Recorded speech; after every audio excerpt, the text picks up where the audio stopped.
저희 삶을 부활의 은혜로 늘 감싸주시는 주님의 은총, 그리고 주님께서 주시는 기쁨과 평강의 은혜가 우리 모두 가운데 늘 함께하기를 기도합니다.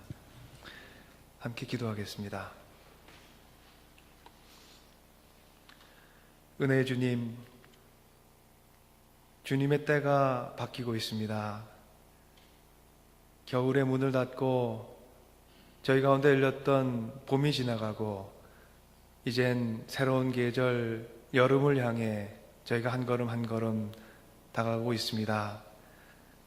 사순절의 여정을 끝내고 부활의 아침을 맞았던 저희들이 이제 부활의 계절을 주님과 함께 보내고 주님께서 하늘로 올라가셨고, 그리고 이제 장차 저에게 올 성령 강림절의 은혜를 기다리며 주님께서 저에게 주시는 새로운 때를 맞이하며 살아가고 있습니다. 살아있는 이 시간 속에 저희 또한 항상 살아있게 하옵소서.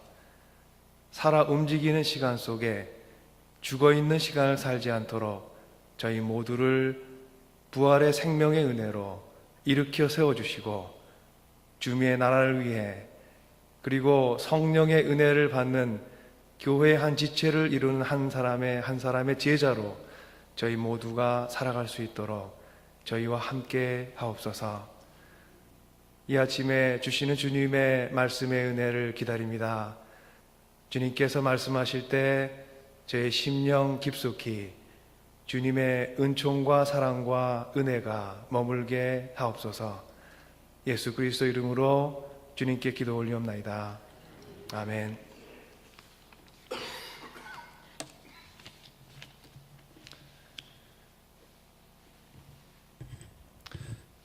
세상과 그리스도 앞에서 나를 증명하기 위해 사는 삶이 있고, 세상과 나를 향해 그리스도를 증명하는 삶이 있습니다. 전자의 삶은 제자의 삶을 가장한 세상적인 삶의 한 모습이고, 후자의 삶은 참된 제자의 삶입니다. 오늘 말씀 가운데에서 예수님께서 제자들 앞에서 하늘로 올라가시기 바로 그 전에 그들에게 마지막으로 당부하는 말씀을 주십니다. 46절부터 48절까지 오늘 저희가 읽은 누가복음 24장 말씀에 이렇게 기록되어 있습니다.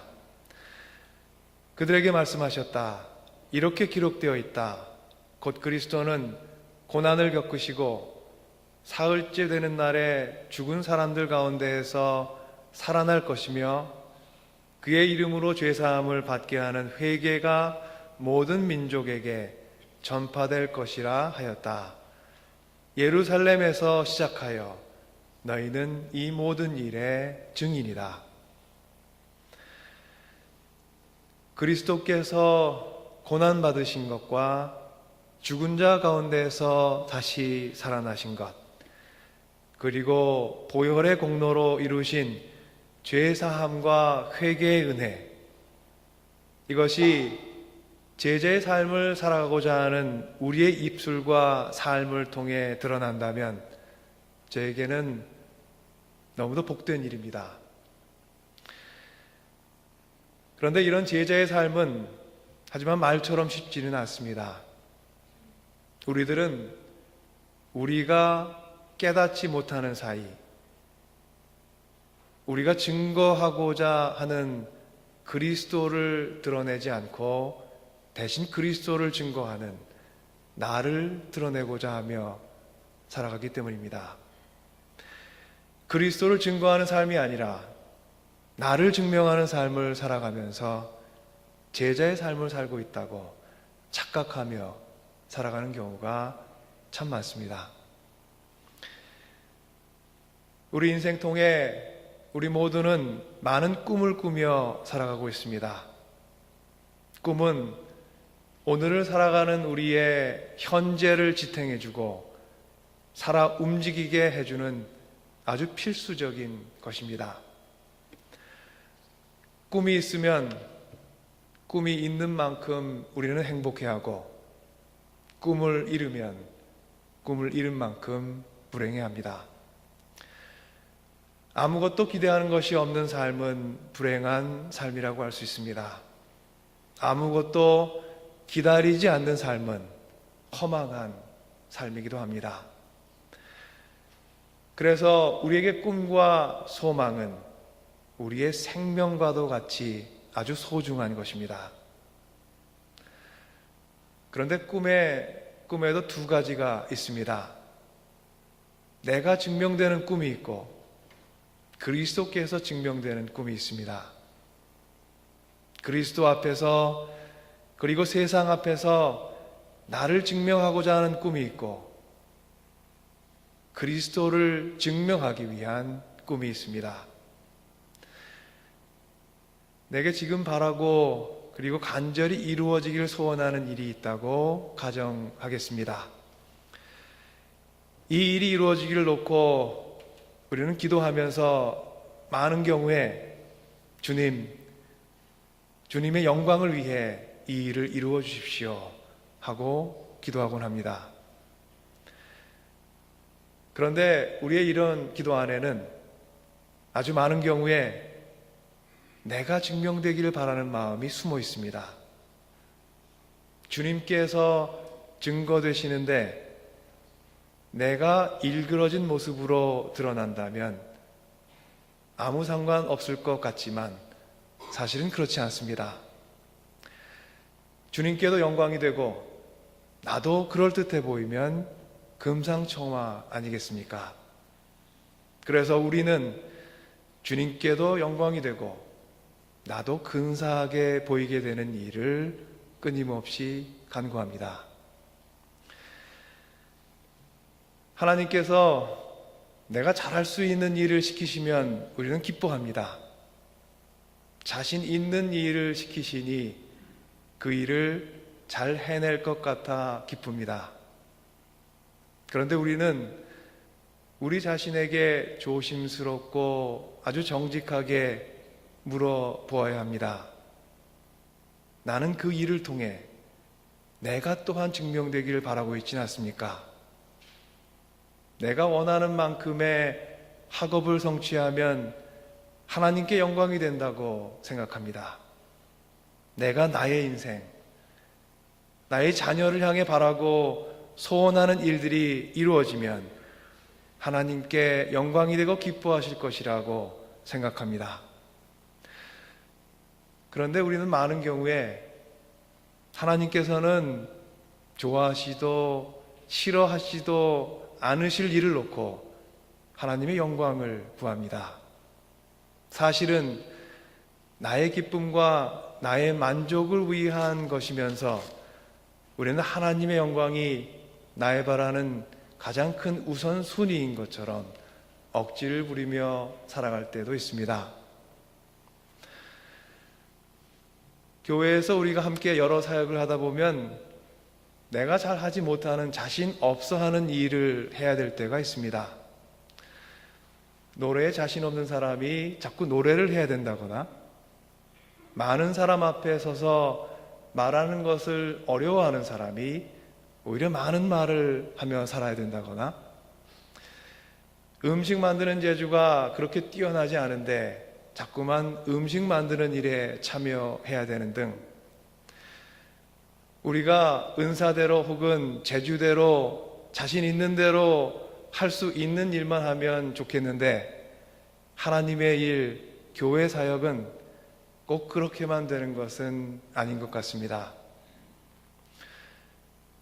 하나님이 만일 여러분 능력을 넘어선 일을 여러분들께 시키시고자 한다면 어떻게 해야 될까요? 저에게 답은 있습니다. 기쁨과 순종으로 그 일을 할 수 있습니다. 내가 그 일을 통해 자랑할 것이 없다면 대신 나의 무능함과 나의 약함을 자랑하십시오.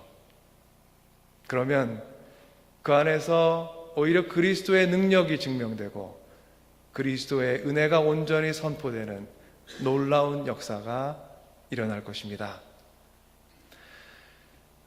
고린도후서 12장 9절에서 10절 말씀에서 바울이 우리에게 잘 알려진 말씀을 전해줍니다. 그가 이렇게 말합니다. 주님께서는 내게 이렇게 말씀하셨습니다. 내 은혜가 내게 족하다. 내 능력은 약한 데서 완전하게 된다. 그러므로 그리스도의 능력이 내게 머무르게 하기 위하여 나는 더욱더 기쁜 마음으로 내 약점들을 자랑하고자 합니다. 그러므로 나는 그리스도를 위하여 병약함과 모욕과 궁핍과 박해와 곤란을 겪는 것을 기뻐합니다. 내가 약할 그때에 오히려 내가 강하기 때문입니다. 이렇게 우리에게 말하는 사도 바울은 사실은 자랑할 것이 제법 많은 사람이었습니다.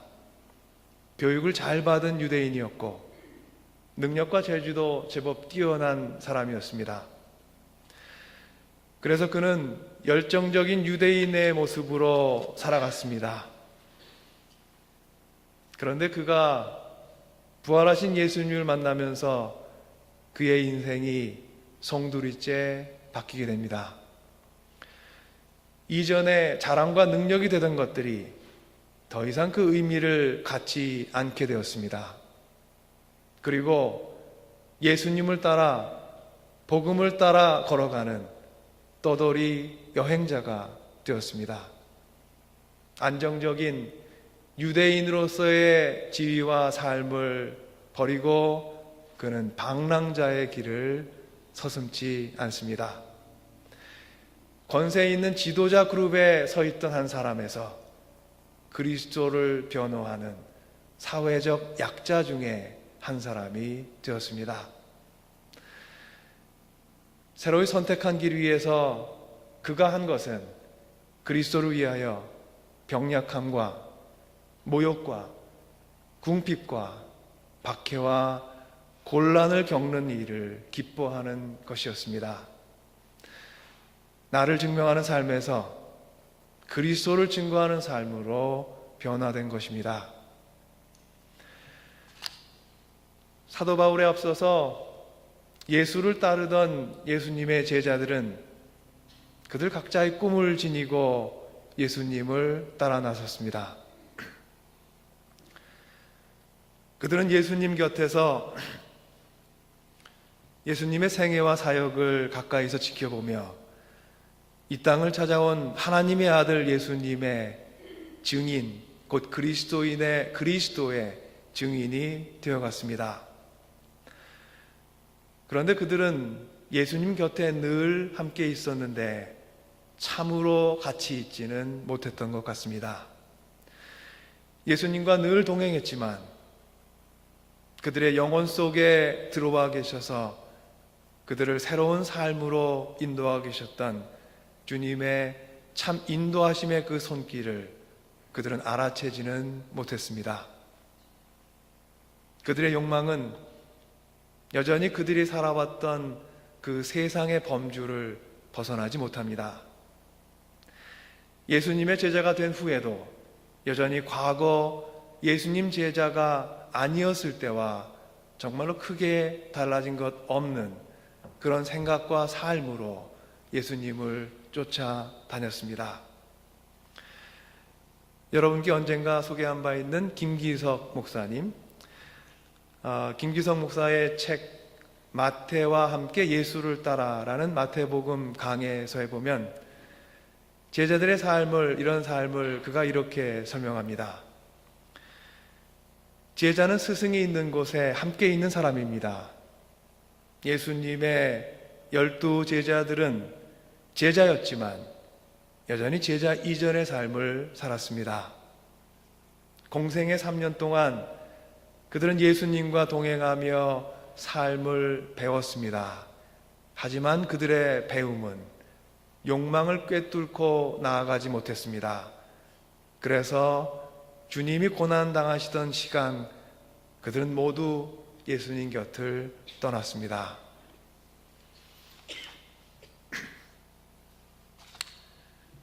오늘은 기독교의 절기 중에 부활주일의 마지막이자 부활의 예수님께서 하늘로 올라가신 것을 기념하는 주님의 승천주일입니다.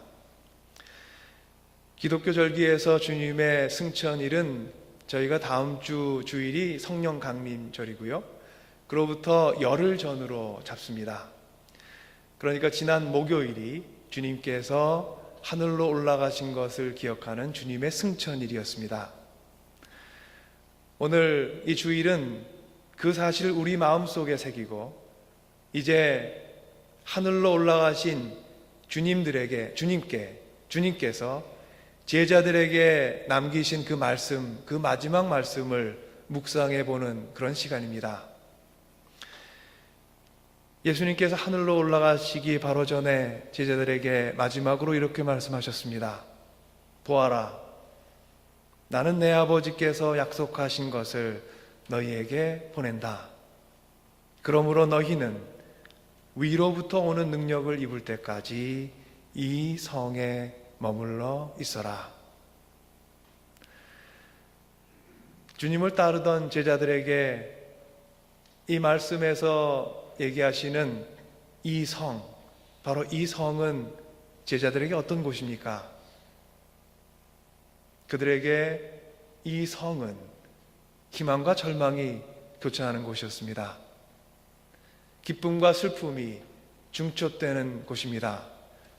그들의 꿈과 하지만 그들의 실패가 어우러진 그런 복잡한 공간이었습니다. 주님을 따르며 원대한 꿈에 사로잡혀 예루살렘에 입성했던 그들은 주님의 걸어가신 길 앞에서 처절한 실패를 맛보았습니다. 자신들의 주님이신 예수 그리스도께서 골고다 언덕으로 끌려가 십자가에 달려 돌아가실 때까지 그들은 제자의 자리에 머물러 있지 못했습니다. 주님께서 지금 이 성에 머물라고 말씀하시지만 그들은 이미 오래전에 마음으로 그 성을 떠나 죽음의 자리를 피해서 도망쳤습니다. 그래서 주님 말씀하시는 이 성, 곧 예루살렘 성은 그들의 실패가 증명되는 자리입니다. 그들의 부끄러움이 증명되는 곳입니다. 우리는 실패한 자리에서 속히 떠나고 싶어 합니다. 제자들에게도 예루살렘 성은 속히 떠나고 싶은 그런 곳이었습니다. 그들은 두려웠을 것입니다.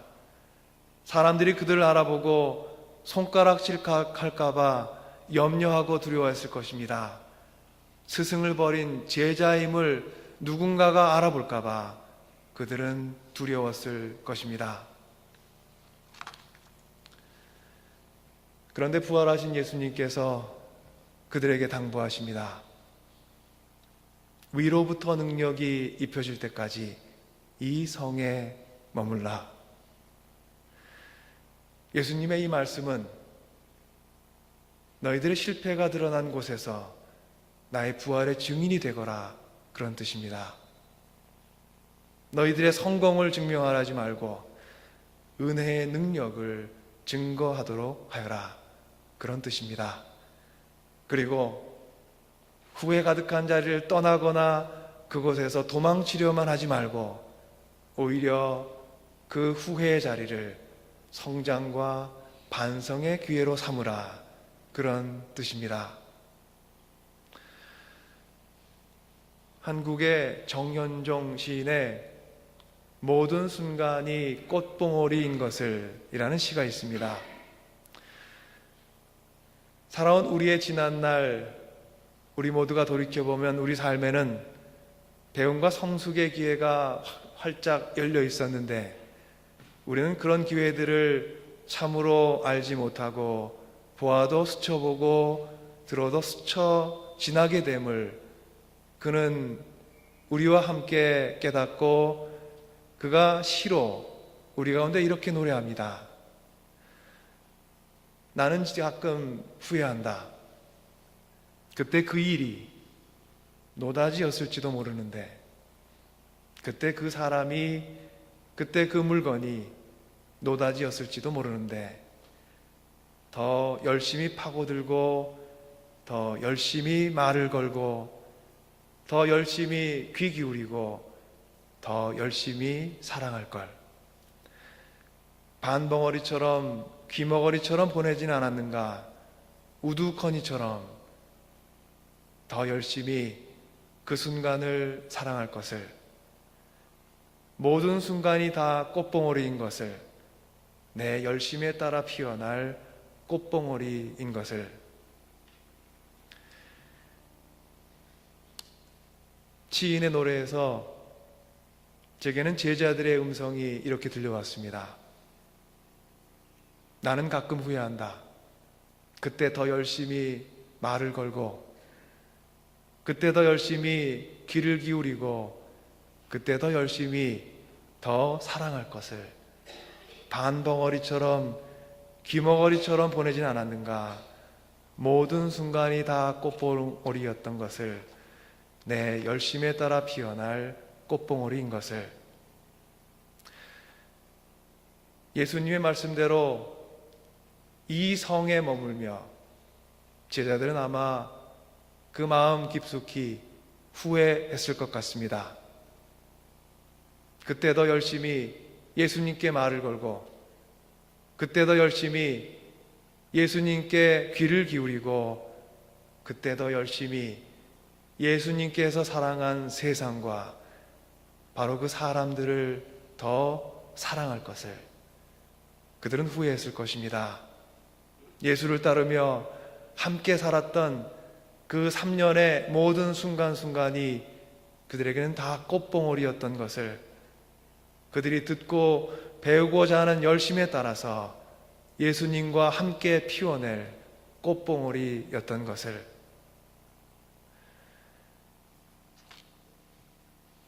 우리 모두에게 후회스러운 인생이겠지만 우리 모두가 꼭 기억할 것이 있습니다. 나는 실패해도 내게 임한 하나님의 은혜는 실패하지 않습니다. 내가 실패한 자리에나야 오히려 하나님의 은혜가 온전히 증명될 때가 있습니다. 이것이 우리 모두가 그리스도인, 예수님을 따르는 그리스도의 제자로 살아가는 참된 의미이고 우리에게 찾아오는 신비스러운 기쁨입니다. 내가 선 자리에 하나님의 은혜가 온전히 증명되는 축복, 이것이 저희가 참으로 원하고 소망하는 축복임을 믿습니다. 이 성에 머물라, 그리고 하늘 아버지께서 너희 안에 이루신 일에 증인이 되거라. 오늘 우리 모두에게 주시는 하나님의 말씀입니다. 사랑하는 성도 여러분, 내가 무너진 자리, 내가 실패했던 자리, 그곳에서 떠나지 말고 머무십시오. 위로부터 입혀지는 성령의 능력이 여러분 영혼을 마침내 덮게 될 것입니다. 성령의 권능을 힘입어 내가 아닌 예수 그리스도를 증거하는 예수를 품은 증인들이 되시기를 주님의 이름으로 간절히 축원합니다. 함께 기도하겠습니다.